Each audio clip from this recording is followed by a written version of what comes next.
toda la audiencia en Facebook para, ¿verdad?, escuchar el mensaje de la palabra del Señor, y a toda nuestra iglesia que está aquí, gloria a Dios, en vivo, que ha venido para celebrarle culto al Señor. Amén. Bueno, pues hoy es un día especial porque primero, cada día es el día que hizo el Señor. Amén. Y lo que quizás no logramos hoy, lo podemos lograr mañana. Y si no lo logramos ningún día, es porque quizás no era la voluntad de Dios. Lo importante es que nosotros actuemos bajo la voluntad del Señor. ¿Amén? Entonces yo quiero ir directo a la palabra porque pues voy a tardarme un tiempito y no quiero correr. Entonces tengan su Biblia ahí lista para abrir. Ahorita vamos a ver los textos. Pero yo voy a comenzar, ¿verdad?, diciendo a la iglesia, recordándoles y a los que nos están viendo por Facebook, que hoy nosotros estamos terminando de celebrar el día de la reconciliación, el día de Yom HaKippurim, el día, ¿verdad?, que Dios estableció según su calendario para que nosotros nos diéramos cita con Él a través de un ayuno de 24 horas. Hubo un grupo, ¿verdad?, que lo comenzamos ayer a las 6 de la tarde y lo entregamos hoy a las 6 de la tarde. Y el que no pudo hacerlo las 24 horas y lo hizo solamente 12 horas, ¿verdad?, pues le damos gracias a Dios por los que lo hayan hecho de esa manera, ¿no? Y el que no lo pudo hacer, pues entonces hoy va a aprender un poco más y quizás el año que viene ya está preparado para hacerlo, ¿amén? Amén. Entonces, yo quiero decirles algo que si ustedes miran este cuadro, me sale incompleto y no sé por qué se corren un poquito las palabras cuando le ponemos en proclaim, pero cuando nosotros hablamos de las citas de Dios, algo que yo le llamé la fiesta de Dios con su pueblo, son las citas de Dios. Si usted se da cuenta, son 8 citas, las 2 que están a la izquierda por Hanukkah son citas o fiestas que añadió el pueblo de Israel a lo largo de su historia, pero quiero enfocarme en las que están de color naranja. Y quiero decirles hoy algo que no sé si alguna vez yo lo dije, quizás nunca lo dije, o quizás nunca lo dije de la manera en que hoy lo voy a decir. Entonces, lo primero que quiero que entendamos es que cuando Dios habló a su pueblo en Levítico 23, pueden abrir ahí el texto y tenerlo ahí listo. Dios habla, ¿verdad?, a los hijos de Israel a través de todas las generaciones, a través de todos los tiempos, entendiendo obviamente que estas citas antes de venir Jesucristo se celebraban de una manera y viniendo Jesucristo se celebran de otra manera, ¿verdad? Hay algunos pequeños cambios, pero lo que quiero que entendamos es esto: el corazón de Dios, cuando Él habla acerca de sus citas, porque son citas de Dios, es un invento de Dios para su pueblo, no son citas de los judíos o citas de los hebreos, sino citas del pueblo de Dios a lo largo de la historia. Entonces, lo que yo quiero enfatizar hoy es que cuando usted mira Levítico 23, aquí están resumidas las 8 citas, usted las mira, quiero que las mire en un momento, así, véanlas ahí. Dice Pascuas, panes sin levadura, primicias, Pentecostés, el toque del shofar, el día de la reconciliación que es hoy, tabernáculos y el 8º día, o la asamblea, el día de la asamblea final. Pero cuando usted mira eso así, usted se da cuenta que eso que está ahí es la enseñanza de Dios, o la manera en que Dios quiere educarnos acerca de cuál es su plan. Porque esas 8 citas representan el plan de Dios a través de toda la historia, desde que Él creó los cielos y la tierra hasta que Él regrese para traer cielos nuevos y tierra nueva. Por eso las primeras 4 citas tienen que ver con lo que Dios ha estado haciendo en este plano de la historia, y las últimas 4 citas nos están anunciando lo que se completará, ¿verdad?, cuando Él regrese y establezca el mundo venidero y entremos a la eternidad. Entonces, por eso es que es tan importante estas citas, porque nos están mostrando el plan de Dios completo. Y entonces, cuando usted se introduce a comprender cada una de ellas, Y cuando usted comienza a vivirlas, a celebrarlas, a recordarlas, pero no a recordarlas como algo que pasó, sino a recordarlas haciendo anamnesis, que significa recordarlas a la luz de lo que está pasando hoy conmigo, porque esas promesas de Dios que Él dijo allá en el pasado todavía se mantienen vigentes para mí en el presente y seguramente estarán vigentes para el futuro. O sea, es recordarlas no mirando al futuro, al pasado, sino recordarlas sabiendo que Dios sigue, ¿verdad?, afirmando que todas se van a cumplir. Entonces, desde ese punto de vista, por eso es tan importante celebrar las citas de Dios, porque es la manera en que Dios nos educa, Dios nos enseña y cada una de ellas muestra una cara o una faceta de Jesucristo y de su obra. Entonces, claro, por eso es que quizás a lo largo de la historia el cristianismo quizás se perdió, ¿verdad?, en elucubraciones, en peleas, a veces sin sentido, peleas de índole teológico, que a veces no llegaron a ningún lado, y inclusive se inventaron un supuesto calendario cristiano que usualmente a veces uno lo va a ver y no representa realmente lo que Dios quiere que nosotros celebremos, y lo van rellenando con un montón de cosas, ¿verdad? Pero no se celebra lo importante, que es lo que Dios dijo que teníamos que celebrar. Y máxime cuando mismo Jesucristo, que es Dios venido a la tierra, celebró cada una de ellas. No solamente lo celebró en el momento en que Él las cumplió, sino que las celebró asistiendo a cada una de ellas, ¿verdad?, para, ¿verdad?, reafirmar su palabra. Entonces, desde ese punto de vista, quiero entonces que avancemos y dice aquí entonces Yom HaKippurim, usualmente es entre septiembre y octubre, en esta ocasión tocó en octubre 3, el número 6 significa que es la sexta cita con Dios, en ese orden va.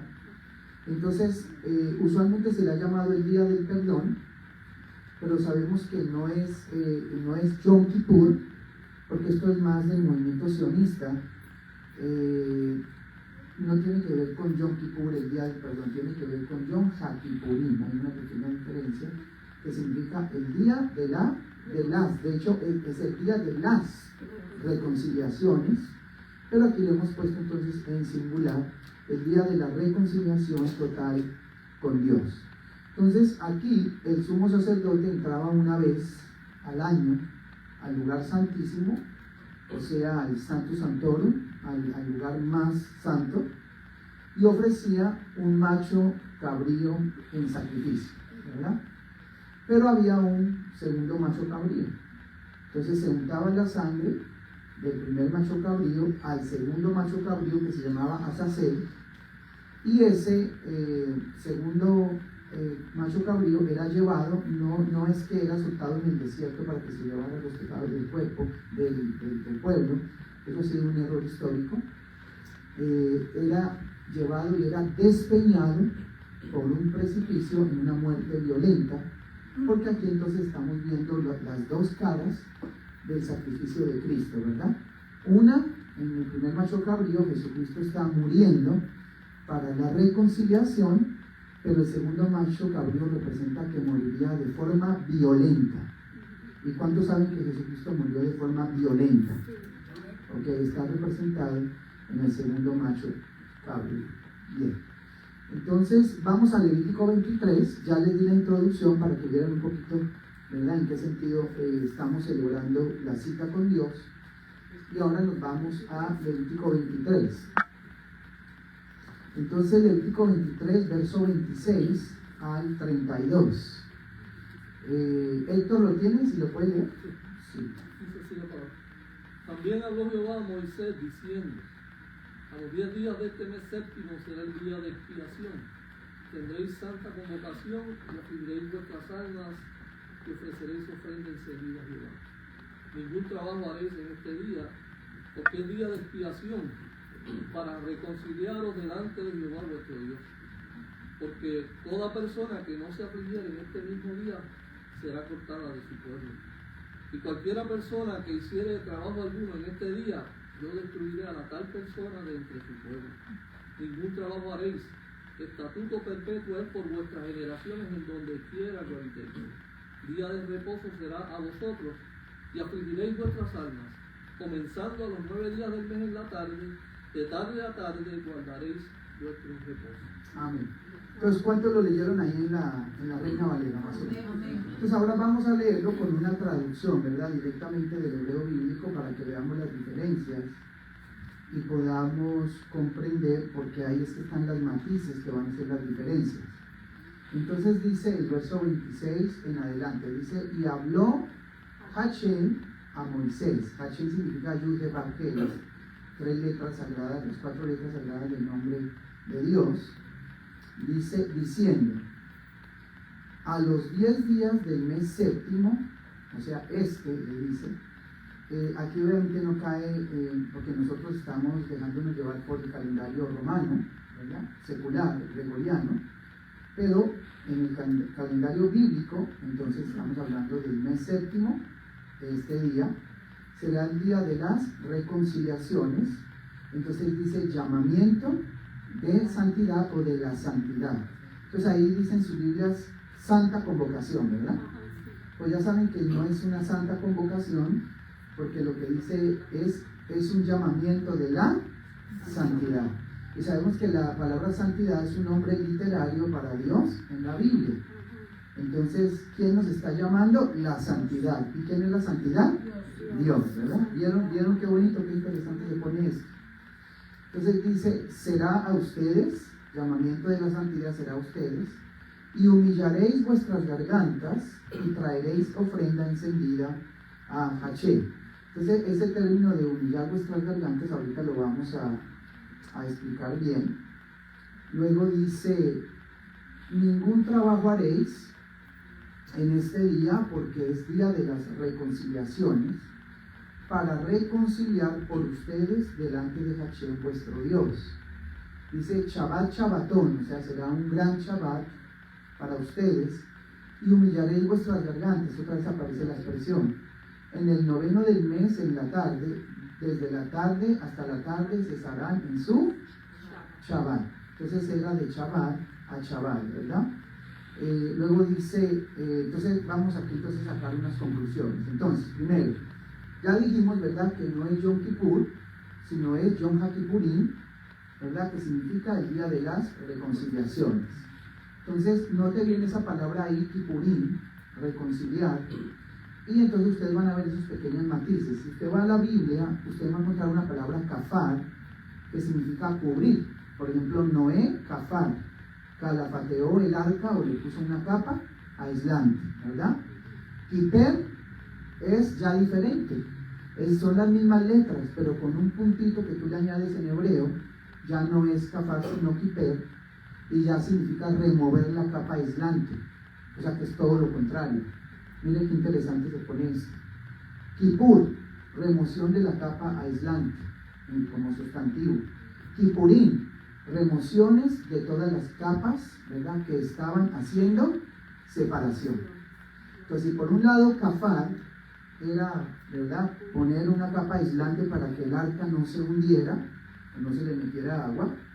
Ahora las mismas palabras, con un pequeño cambio, con un puntito, ahora va a tener otro significado que significa remoción de todas las capas que estaban haciendo separación.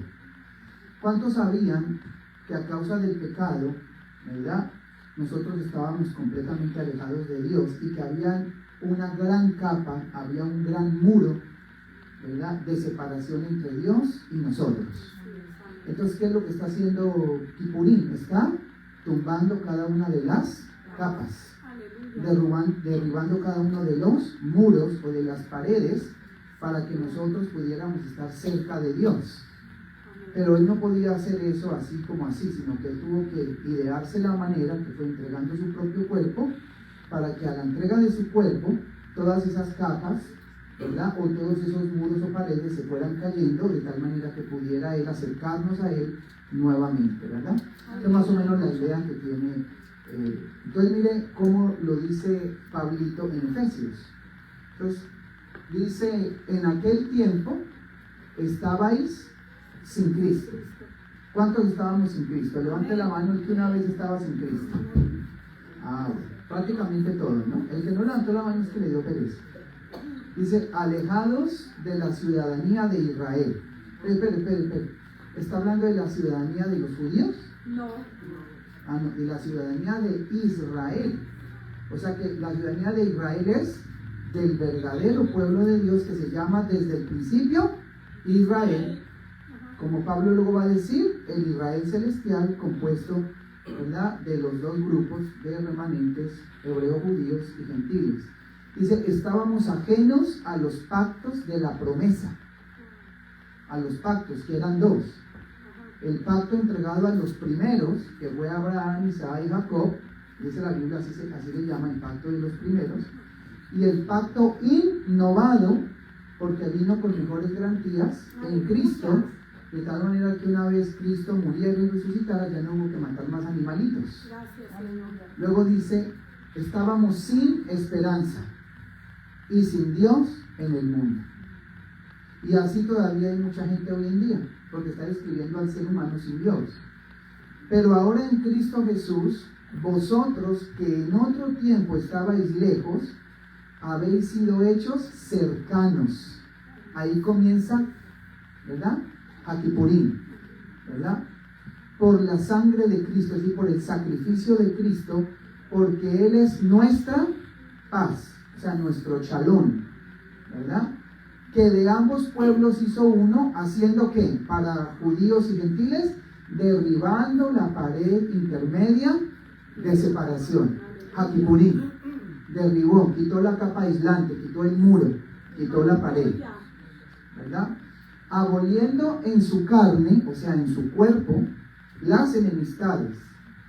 Dice, la ley de los mandamientos expresados en ordenanzas, para crear en sí mismo de los dos uno solo y nuevo hombre o ser humano, haciendo la paz. Y mediante la cruz reconciliar con Dios a ambos en un solo cuerpo, matando en ella las enemistades. Y vino y anunció las buenas nuevas de paz a vosotros que estabais lejos y a los que estaban cerca, porque por medio de él los unos y los otros tenemos entrada por un mismo espíritu al Padre. Precioso, ¿verdad? Bien, entonces ahí queda sentado, ¿verdad?, como el apóstol Pablo comienza a leer lo que es Yom HaKippurim.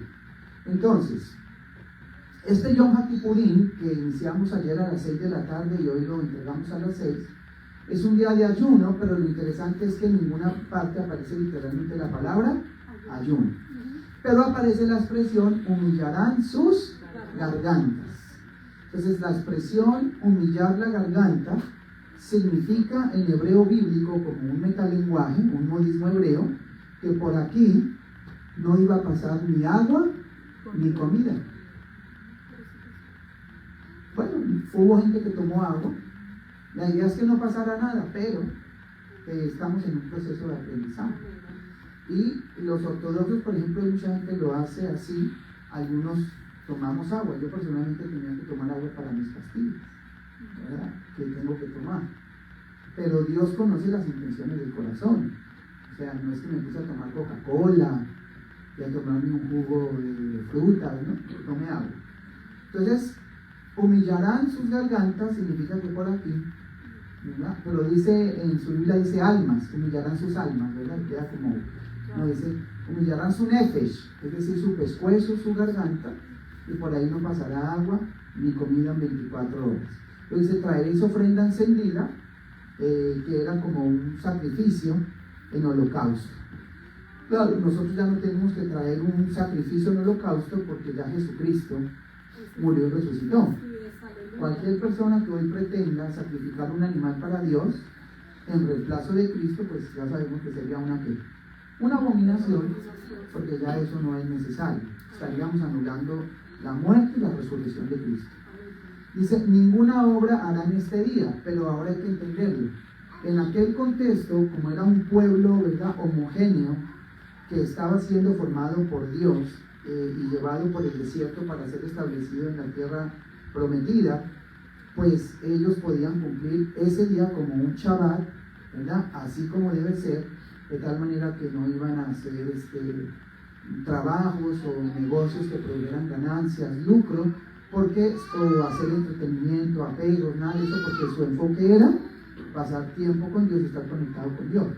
Pero hoy en día sabemos que esto es difícil, porque si cayó un día en semana y todos tenemos que trabajar y tenemos que estudiar y tenemos que hacer tantas cosas, va a ser difícil hacerlo.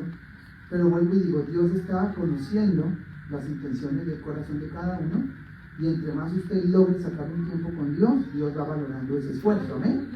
Amén. Entonces cada uno va haciendo lo mejor que va pudiendo, hasta que quizás llegue el día en que lo pueda hacer, ¿verdad?, sin tener que trabajar ese día o producir para ganancia. Entonces, ¿qué significado tiene el ayuno en Yom Kippurim? Entonces, aquí viene la parte más hermosa que de hecho les escribí a todos por texto, espero que lo hayan leído todos. Humillamos el cuerpo para entender que no dependemos de la carne, sino del Espíritu, del poder de Dios, del Espíritu Santo. Es decir, a través del ayuno estamos proclamando que seremos totalmente integrados al cuerpo de Jesucristo. ¿Por qué? Porque resulta que cuando usted lee en la Biblia los ayunos se daban usualmente en contextos de mucha necesidad y de crisis individual, crisis colectiva, etc. Pero el ayuno de Yom Kippurim no es un ayuno que se da en un contexto de crisis ni nacional ni personal, sino es un ayuno, ¿verdad?, que está celebrando, que está anunciando, que está profetizando y que está esperando algo muy hermoso. Entonces, ¿qué es lo que hacemos al ayunar en Yom Kippurim? ¿Qué significa? Pues significa que en este momento nosotros, con el cuerpo corruptible que tenemos, usted y yo necesitamos comer para vivir, ¿sí o no? ¿Qué pasa si usted dura sin beber 7 días agua? Ya se puede morir, se puede ir casi muriendo. ¿Y qué pasa si usted dura 40 días sin comer absolutamente nada? Usualmente, probablemente termina muriendo, ¿no? O un poco más de tiempo. Hay gente que puede que tenga un poquito más de reservas y puede que dure más, pero en general la gente morirá. Entonces, ¿qué está anunciando el ayuno? Como este ayuno tiene que ver con el mundo venidero, lo que Dios va a completar, porque la reconciliación total, ¿cuándo va a llegar? Cuando seamos resucitados en cuerpos incorruptibles. Ahí se completa Yom Kippurim, la reconciliación total. Pero todavía estamos en proceso, no se ha completado hasta que seamos resucitados en cuerpos incorruptibles.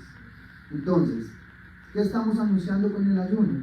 Estamos anunciando que cuando seamos resucitados por Cristo, cuando Él regrese y resucite a los muertos en Cristo, y los que estén viviendo en aquel momento esperando a Cristo sean transformados en cuerpos incorruptibles, entonces nunca más dependeremos de la comida ni de la bebida, porque tendremos cuerpos glorificados. Entonces, en el futuro, allá en el mundo venidero, usted va a comer porque quiere comer. Si quiere. Sí, porque usted quiere comer, quiere darse un placer, y usted quiere glorificar a Dios comiendo. Otros glorificarán a Dios no comiendo. Y puede que yo tenga una conversación aquí con Ángel, en el mundo venidero. Eso es lo que yo creo y lo que yo estoy seguro que va a pasar. Espero que Ángel también. Entonces yo le digo a Ángel, ¿y qué, Ángel? ¿Todo bien? Y Ángel me dice, no, pastor, todo bien. Ya no va a decir pastor, va a decir, no, Daniel, hermano. Entonces él me dirá, no, aquí que llevo 1 año sin comer, y me siento lo más débil. No necesita comer. Y yo puede que le diga, fíjate, yo estoy comiendo 1 día a la semana. Y otros pueden decir, yo estoy comiendo todos los días. Así que ya no importa si comes todos los días, si comes cada mes, si comes cada año. No dependerás de la comida ni de la bebida para subsistir, porque con cuerpo incorruptible usted y yo no necesitamos eso. Dependemos totalmente de Dios y de esa nueva naturaleza incorruptible que Él nos entrega. Entonces, con el ayuno estamos anunciando esa realidad. Este ayuno de 24 horas está anunciando que en el futuro yo no necesito entonces comer ni beber, y que yo dependo totalmente de Dios en el mundo venidero, ¿verdad? Entonces, mire qué lindo. Leamos Mateo 4:4. Ese se lo saben de memoria todos, solo que no lo tienen referenciado por el número. A ver, ¿qué dice? Mateo 4:4. ¿Qué le dijo Jesucristo a Satanás?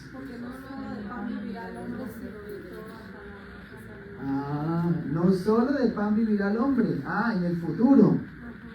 En el futuro, ahora, pero más que todo en el futuro, viviremos de toda la palabra que salga de la boca de Dios. Pues yo les dije que Él mismo nos va a sentar y vamos a aprender de Dios directamente su palabra. Otra cosa, Romanos 8, 12 al 15, que nos habla de qué es vivir en el Espíritu versus qué es vivir en la carne. A ver, entonces vamos a leerlo. ¿Quién lo quiere leer con voz fuerte? A ver, Hernán puede ser, aquí quién, el primero que lo encuentre. 8, que no sea Héctor, que ya leyó otra persona. Romanos 8, 12 al 15. Lea, Hernán. Así que, hermanos, deudores somos, no a la carne, para que vivamos conforme a la carne. Pero si vivimos conforme a la carne, moriréis. Mas si por el Espíritu hacéis morir las obras de la carne, viviréis. Porque todos los que son guiados por el Espíritu de Dios, estos son hijos de Dios. Pues no habéis recibido el espíritu de esclavitud para estar otra vez en temor, sino que habéis recibido el espíritu de adopción, por el cual clamamos, Abba Padre. Qué hermoso, ¿eh? Si vivimos en la carne, ¿qué pasa? Moriremos. Pero si vivimos en el Espíritu y por el Espíritu hacemos morir las obras de la carne, pues está hablando de vivir aquí o de vivir hasta el mundo venidero. No, viviremos por la eternidad.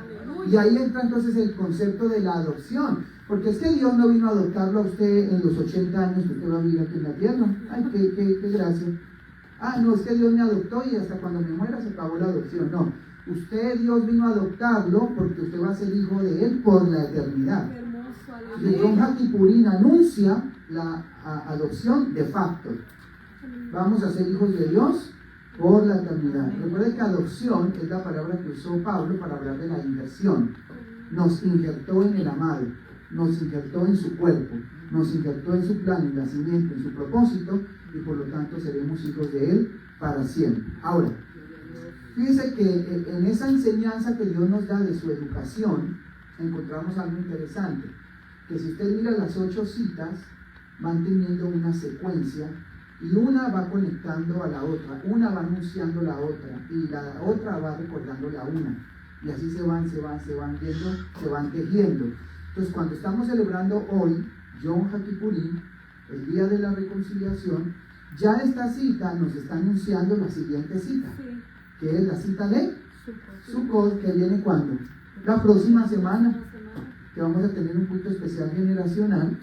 Entonces los hombres vamos a estar arriba en el segundo piso con nuestra caseta, adornada, bien bonita, al estilo bíblico. El hermano Héctor me va a traer una enseñanza de Sukkot, vamos a orar, vamos a cantar unos cánticos.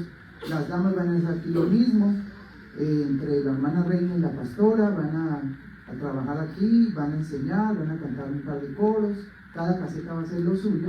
Y los jóvenes abajo tienen la responsabilidad también de su caseta, de celebrar Sukkot a su estilo, a su manera, más de jóvenes, ¿verdad? Con su lenguaje, etcétera, pero siempre con el mismo espíritu, con el mismo enfoque de lo que significa Sukkot. Entonces aquí hay un pequeño adelanto, miren qué interesante. Vamos entonces. Mira a ver si me lo cambia porque no funcionó. ¿Se trancó?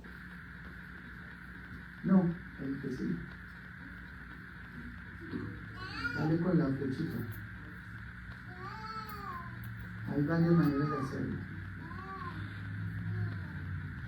Okay. Espérate, a ver.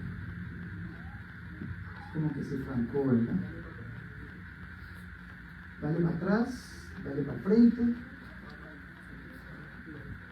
O sáltelo y vuelves y entras y seguimos. ¿Ya? ¿Salió? Ok, hasta aquí no está saliendo. Está aquí, ¿no? Ok, mala mía. Dicen en Puerto Rico, mala mía. Entonces, ya salió. Bien, entonces vamos a 1 Corintios 4. Entonces dice el texto: por tanto, no desmayamos. Recuerda que aquí ya está anunciando la siguiente cita, comienza como a juntarse. Por tanto, no desmayamos antes. Aunque nuestro hombre exterior se va desgastando, entonces paremos aquí. ¿Cuántos tuvimos 20 años? Levanten la mano. Los de 20 para abajo no, pero los tuvimos ya los 20. Ok, no han notado, ya no han notado ahora que tienen 40, 50, ya no están notando que el cuerpo comienza como a desgastarse y que ya no estás en los 20 que tenías. Sí. Sí, ¿lo notan? Claro, se nota. Ya se nota. Sí, segunda de Corintios 4, perdón. Segunda de Corintios 4, gracias Héctor. Segunda de Corintios 4, 16. Entonces mire lo que me pasó a mí, cumplí 50 y decimos en Colombia me cayó la roya. O sea, me cayó todo así de cantazo. Sí, o sea, Dios me dijo, de los 50 para abajo no tuviste nada y apenas cumpla 50 te voy a mandar todo te voy a permitir que llegue a tu cuerpo todo lo que no te dio de los 50 para abajo. O sea, que no me lo dosificó, me lo mandó todo de cantazo. Entonces el hombre exterior se va desgastando. Pues ya usted se cansa, ya usted comienza a temblar, ya usted come y la digestión no es la misma. Ya usted camina y le duele un poco el cuerpo, ya para dormir comienzan los quejambres, ¿verdad? Todo eso, ¿verdad? Ya hay. Dice, sin embargo, el interior se renueva de día en día. ¿Cuánto le da un aplauso a Dios por eso? Amén. O sea, por fuera me estoy desgastando, me estoy poniendo más viejito, más arrugadito, más achacoso, pero el de adentro sigue creciendo. El de adentro sigue fortaleciéndose, comprende más a Dios, se relaciona mejor con Dios, espera sus promesas, cumple sus mandamientos, es decir, está conectado con el Señor porque tiene una esperanza, porque tiene una promesa. Entonces, en eso es que nosotros estamos. Dice, porque esta leve tribulación momentánea produce en nosotros un cada vez más excelente y eterno peso de gloria, no mirando nosotros las cosas que se ven, sino las que no se ven, pues las cosas que se ven son temporales, pero las que no se ven son eternas. Todavía esto es temporal, mire, hasta que sea resucitado, esto es temporal, pero lo que tengo por dentro, ya metido adentro, lo que el Señor puso en mí, depositó en mí, esa esperanza ya es eterna. ¿Ve? Entonces ya ahí comenzamos a acercarnos a Sukkot. ¿Por qué? Entonces miren cómo el apóstol Pablo, miren qué interesante, meternos en la mente de Pablo, cómo el apóstol Pablo comienza en 2 de Corintios ahí, 2 de Corintios 5. En 2 de Corintios 5, cómo Pablo sigue hablando, pero con un lenguaje de las citas de Dios, porque está hablando de las últimas 4 citas, porque son las que se completarán en el futuro, y dice, porque sabemos que si nuestra morada terrestre, este tabernáculo, se deshiciere, tenemos de Dios un edificio, una casa no hecha de manos, eterna en los cielos. Ya está anunciando Sukkot. Que es lo que vamos a celebrar la semana que viene. Y por esto también gemimos deseando ser revestidos. Yom HaKippurim, la que estamos hoy celebrando. Porque ¿qué es Yom HaKippurim? Eso, precisamente. El Señor nos está reconciliando para que seamos revestidos de esa esperanza de aquello que va a venir. Porque si no hay reconciliación, pues obviamente entonces no hay nada. Dice, seamos revestidos de aquella nuestra habitación. ¿Cómo conecta el Yom HaKippurim? ¿Cómo lo conecta con Sukkot? Seamos revestidos, deseando ser revestidos de aquella nuestra habitación celestial, pues así seremos hallados vestidos y no desnudos. Y entonces él juega con ese lenguaje de lo que pasó en el jardín del Edén. ¿Qué pasó en el jardín del Edén? Que el ser humano pecó, y cuando pecó se dieron cuenta que estaban desnudos. Pero ¿qué significa realmente que estaban desnudos? Que ellos estaban desnudos en comparación con los animales que estaban dentro del jardín del Edén, que estaban vestidos porque ellos eran incorruptibles y no habían pecado. Entonces el lenguaje de desnudo y de vestido le cae también a la serpiente, porque dice luego el texto más adelante ahí en Génesis que la serpiente estaba desnuda en comparación con los otros animales. Dice que era astuta, pero se puede leer, estaba desnuda en comparación con los otros animales, porque los otros animales estaban revestidos de la gloria de Dios, pero la serpiente que representaba a Satanás ya estaba desnuda. Luego entonces vino la tentación a Adán y a Eva, y ellos caen en la tentación, y entonces perdieron ese revestimiento de Dios que tenían, esa vestimenta celestial, y quedaron desnudos como la serpiente, y a la vez desnudos en comparación con los otros animales que estaban vestidos. Entonces, por eso cuando intentaron regresar a los jardines del Edén, ¿qué pasó? Pues no pudieron entrar. Entonces se quedaron ahí, y tampoco podían vivir aquí en la tierra como tal, porque en la tierra todo lo que estaba en la tierra tampoco estaba desnudado, estaba revestido y era incorruptible, porque el que pecó fue el ser humano. Y ahí es cuando dice Romanos que entonces Dios sujetó a toda la creación a corruptibilidad, la despojó de la gloria que tenía y la sujetó a corruptibilidad por causa del ser humano que estaba desnudo, ya corruptible, para que el ser humano tuviera un lugar donde vivir. Porque si no tiene un lugar donde vivir, pues apague y vámonos. Entonces, por causa de nosotros, toda la creación fue sujeta a ser corruptible. Por eso cuando usted mira la creación de Dios, usted tiene que amarla y tratarla bien, a las plantas, a los animales, a los mares, a los ríos, a todo. ¿Por qué? Porque especialmente los animales y las plantas no tienen la culpa de lo que nosotros hicimos desde el principio. A ellos les tocó pagar las consecuencias. Seguimos. Porque asimismo, los que estamos en este tabernáculo gemimos con angustia, porque no quisiéramos ser desnudados, sino revestidos, para que lo mortal sea absorbido por la vida. Mas el que nos hizo para esto mismo, para esto, dice ahí, mismo, no. Mas el que nos hizo para esto mismo es Dios, que nos ha dado las arras del Espíritu. Pare ahí. Entonces, ¿qué fiesta metió? ¿Qué cita? Shavuot. ¿Qué es Shavuot? Pentecostés. ¿Qué celebra Pentecostés? A ver si se acuerdan. Pentecostés se celebra que cuando Jesucristo logró la victoria final y definitiva sobre Satanás, el pecado y la muerte, subió al cielo y nos envió al Espíritu Santo. Amén.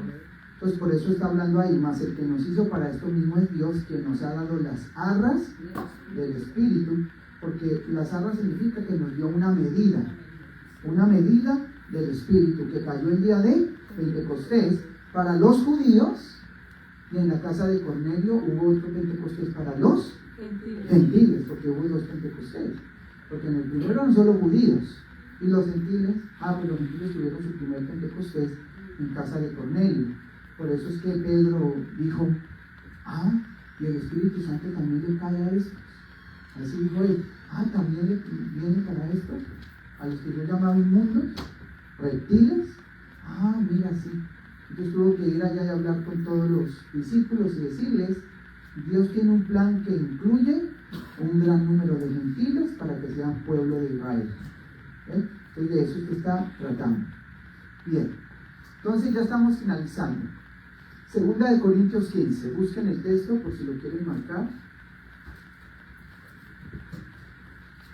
Dice, he aquí os digo un misterio. Estamos leyendo cómo todas las citas se van encontrando. Segunda, ¿ahora es primera? Okay. Disculpen mi cabeza. Mi cabeza anda todavía cuadrándose de las cosas. No se crean. Cuando viene una presión fuerte, yo no puedo pensar bien. Entonces, a veces se nota cuando escribo, se nota cuando hablo. Dice 1 Corintios 15, he aquí os digo un misterio. No todos dormiremos, ese es el misterio, pero todos seremos transformados. En un momento, en un abrir y cerrar de ojos, al final shofar, que celebramos la semana pasada, el toque de la trua, porque se tocará el shofar y los muertos serán resucitados, incorruptibles, y nosotros seremos transformados. Porque es necesario que esto corruptible se vista de incorrupción y esto mortal se vista de inmortalidad. Entonces ahí entra, se me olvidó escribir, entra Sukkot. Y cuando esto corruptible se haya vestido de incorrupción y esto mortal se haya vestido de inmortalidad, entonces se cumplirá la palabra que está escrita: sorbida es la muerte en victoria. ¿Saben qué es sorbida, verdad? ¿Verdad? Comida, ¿verdad? ¿Dónde está, oh muerte, tu aguijón? ¿Dónde, oh sepulcro, tu victoria? Entonces lean ahí la Biblia un momento que dice en su versión. Dice el verso 56. Ya, ¿cómo dicen sus Biblias en la Reina Valera? Ya que el aguijón de la muerte es el pecado, y el poder del pecado la ley. Ok, entonces eso, ¿verdad?, está mal traducido y se ha prestado para muy malas interpretaciones. Entonces quiero hacer un alto acá porque miren qué interesante estoy haciendo, ¿verdad? Estoy terminando ahorita un curso de doctorado que estoy haciendo, y entonces me pusieron a leer un libro de eruditos, de gente famosa que son eruditos. El libro está en inglés, tiene como 1000 páginas, y entonces escriben varios eruditos acerca de el tema de la justificación. Y entonces yo estaba leyendo, y es increíble cómo, por lo menos de lo que he leído, no he encontrado a ninguno que haga la diferencia, y todos son una cosa que yo no entiendo. Todos son eruditos, todos conocen el griego seguramente mejor que yo, pero quizás no están leyendo un contexto y no están entendiendo el hebreo y el arameo bíblico y lo que realmente Pablo estaba pensando, estaba escribiendo, estaba conectando. Entonces ellos traducen y hablan del verso 56 y hablan de que el aguijón de la muerte es el pecado y que el poder del pecado es la ley. Entonces están como diciendo que aún la ley entregaba a la persona cierto poder para pecar, y explican por qué. Y yo me quedo groggy, y digo, yo sé leer inglés, o sea, y vuelvo y lo leo, y por eso le pregunto a mis hijas, y no digo, oh, esto es increíble, ¿no? Cómo siguen cayendo en el mismo error y no acaban de conectarse realmente con lo que realmente Dios quiere decir en su Biblia. Y ahí lo que dice es: ya que el aguijón de la muerte es el pecado. Claro, ¿qué significa el aguijón? Lo que lo puya. O sea, en dos palabras, el pecado vino por causa de la muerte, ¿verdad? Perdón, ya que el aguijón de la muerte es el pecado. Como el pecado ocurrió, entonces vino la muerte. Pero luego dice, y el exponente, porque ahí la palabra se puede traducir no solamente como poder, sino como exponente. Y el exponente del pecado es la ley o la Torá. ¿Qué significa eso, que el exponente del pecado? Pues que antes de que llegara la Torá, nadie había podido medir el pecado. No se sabía cuáles eran todos los estragos que habían causado el pecado. Una vez entregada la Torá de Dios, esos primeros 5 libros llamados la ley de Moisés, que le llaman la ley de Moisés, pero es la ley de Dios, porque eso no se lo inventó Moisés, fue que solamente lo escribió. Cuando Dios entrega esa ley, su Torá, su guía, ahí quedó consignado todos los estragos que había causado el pecado, que el ser humano todavía no había podido medir. Entonces, el exponente del pecado es la Torá. La Torá es la que midió el alcance de todo lo que el pecado había causado en el ser humano y en la tierra y en el universo. Entonces es increíble, ¿no? Es sencillo de entender, pero siguen taladrando en lo mismo y se quedan ahí dando vueltas. Dime. En la versión de la palabra dice algo interesante, dice: el aguijón de la muerte es el pecado, y el pecado ha desplegado su fuerza con ocasión de la ley. Sí, pero es... O sea, en términos de lo que usted dice, por ejemplo, el pecado ha desplegado su fuerza. ¿Ha despegado o desplegado? Desplegado su fuerza. Con ocasión... Pero yo le quitaría con ocasión de la ley, porque quedaría como que la ley ocasionó eso.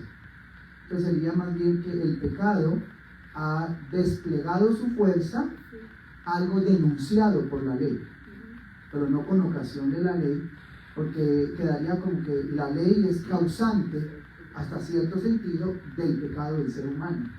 Y eso es lo que inclusive estos eruditos, yo leyendo el libro, están escribiendo ahí. Yo quedo sorprendido. Pero no que es Confunden causante, a la gente. no que es causante como tal, sino que nos deja expuesto.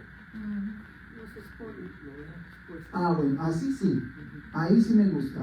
O sea, los denuncia, los expone, o sea, Nos pone evidencia. los ponen, o sea, los acusa, en otras palabras, los pone en evidencia, es decir, los señala de que están mal.